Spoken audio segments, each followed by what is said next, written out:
Ah, t'as eu peur, hein.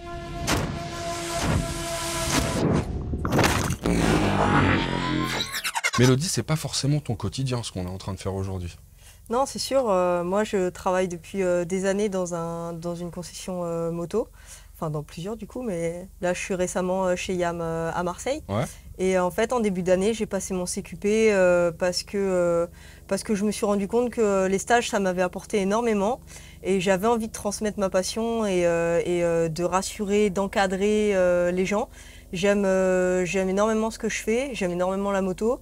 Et du coup, je voulais justement le partager avec du monde. Et moi, je participe aujourd'hui Ouais. à ce petit stage avec toi, à double titre, mais je participe quand même parce que Ouais. je m'y attendais pas, mais finalement, tu me fais faire les exercices aussi.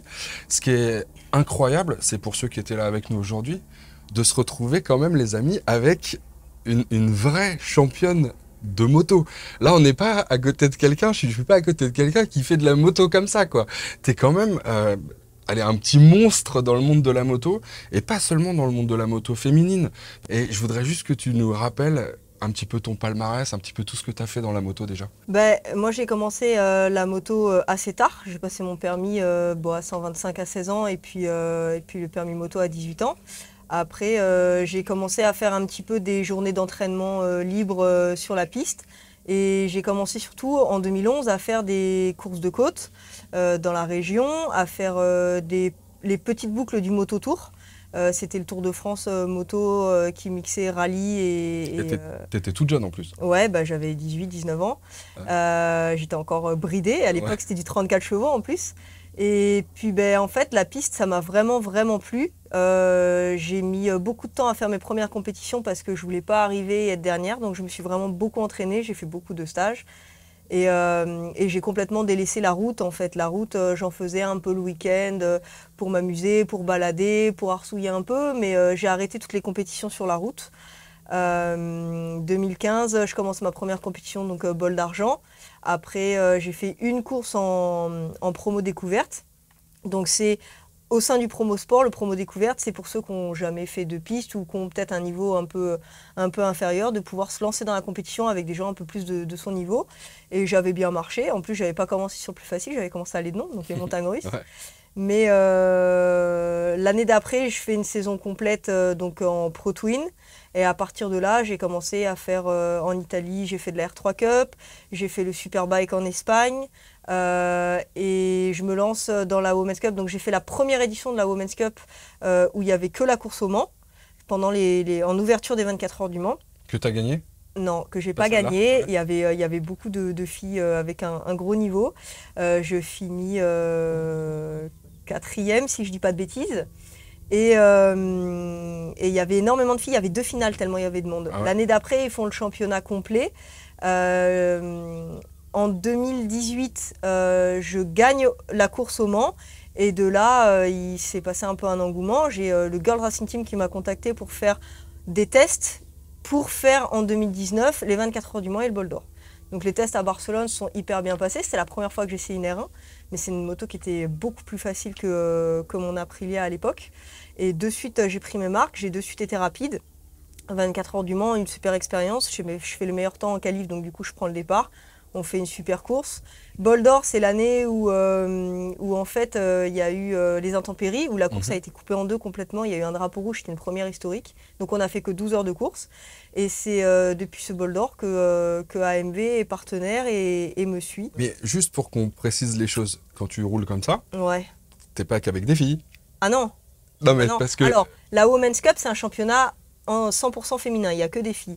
Mais tous les autres championnats que j'ai fait, Pro Twin, j'étais la seule fille. R3 Cup, on était 3. C'est vrai qu'en Italie et en Espagne, il y a beaucoup de filles, mais plutôt dans les petites catégories 300-600. En Superbike en Espagne, en ESBK, j'étais la seule fille. Et j'ai roulé avec des monstres, avec des Tcheka, avec des Maximilien Scheib, avec des Morales, avec des Erwan Nigon. Enfin, j'ai vraiment roulé avec des gros noms. T'es pas la seule fille qui roule dans ce cas-là, mais comment ils sont les mecs avec toi dans ce cas-là? Ils sont sympas les gars avec toi ou pas? En général avec les devant, filles. ils sont sympas.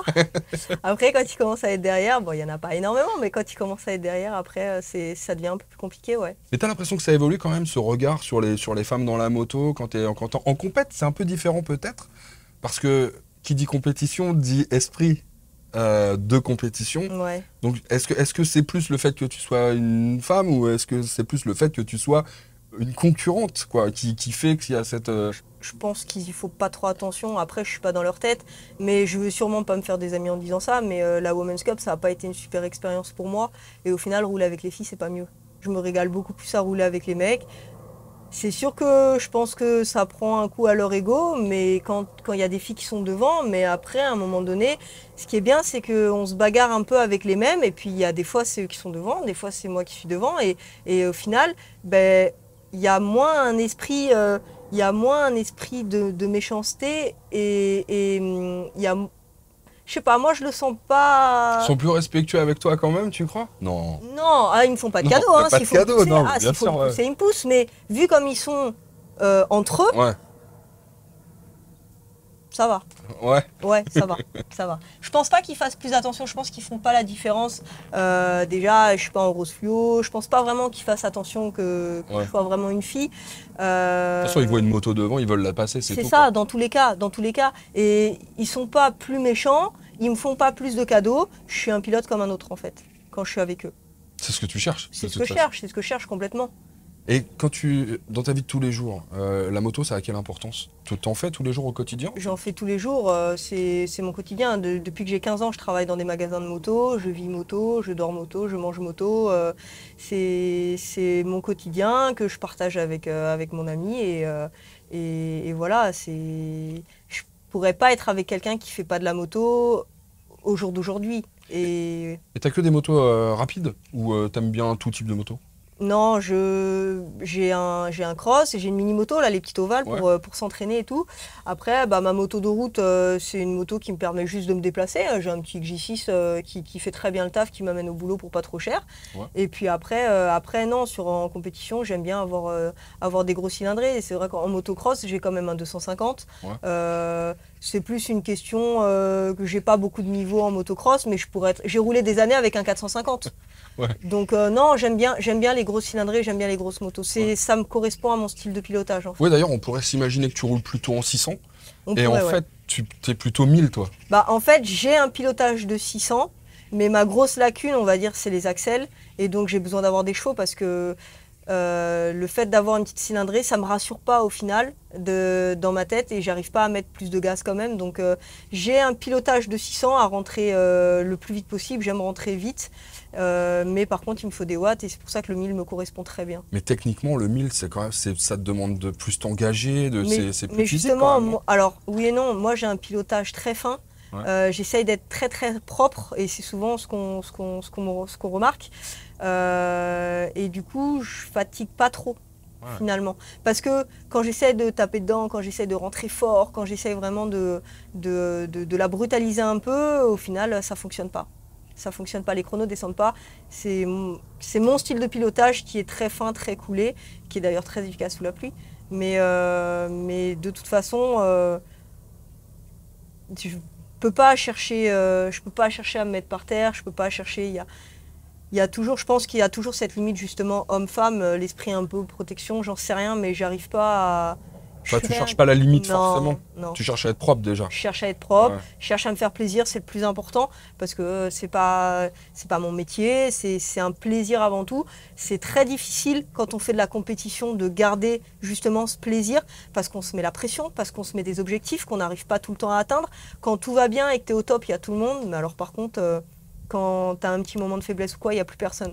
Donc il faut réussir à garder ce plaisir et si on n'arrive pas à réaliser des objectifs, c'est très compliqué parce que moi en plus j'ai un caractère à la con et c'est très compliqué de réussir à se faire plaisir quand on n'arrive pas à faire l'objectif. Tu continues de progresser ou ça devient un peu compliqué et...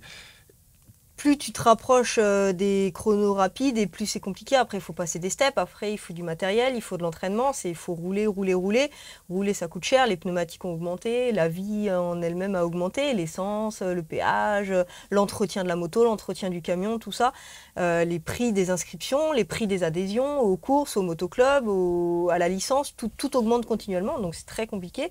Mais une chose est sûre, ouais, c'est que je lâcherai pas. Je me mettrai pas dans le rouge pour pouvoir aller aller faire un tour sur le circuit.